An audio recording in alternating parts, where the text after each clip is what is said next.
বিএনপির সাম্প্রতিক আচরণগুলো হয়ে উঠতেছে ভয়ঙ্কর রকমের ফ্যাসিস্ট।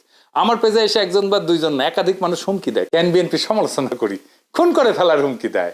আওয়ামী লীগও হুমকি দিত ইনবক্সে, আর প্রকাশ্যে ওরা হুমকি দিচ্ছে 32 নম্বর ভাঙার পরে, কিন্তু বিএনপির কোনো ভয় ডর নাই, প্রকাশ্যে হুমকি দেয়। আমি আজকে একটা দেখাচ্ছি কি কারণে সে আমাদের দেশে আসতে দেবে না বা আসলে বাইসা থাকতে দেবে না, ওটা ওরাই জানে। এরা ক্ষমতা আসলে কি করবে আল্লাহ মালুম। হ্যাঁ, হাইডম থাকলে করে নিস রে ভাই, হ্যাঁ করে নিস, যে জিতবে ওই তো সিকান্দার হবে। হাইডম থাকলে তুই আমাকে দেখে নেবো, আমার হাইডম থাকলে তো করে দেখে নেবো। এটাই রাজনীতি।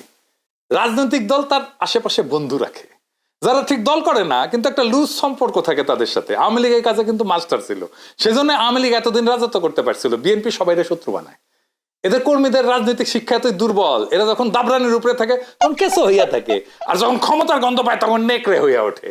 যাই হোক, এগুলো নিয়ে আলাপ করবো পরে, নির্বাচন আসুক, ক্যাম্পেইন করে দেবো, দেখাই দেবো জনগণকে কাদের ভোট দিতেছেন, দেখেন কিছুই হবে না হয়তো, কিন্তু আমি খায় না খায় কন্টেন্ট বানাবো। শুধু আমরা যে গালিগুলো দিছে বিএনপির কর্মীরা, সেগুলো কম্পাইল করলে না 10টা এপিসোড হয়ে যাবে।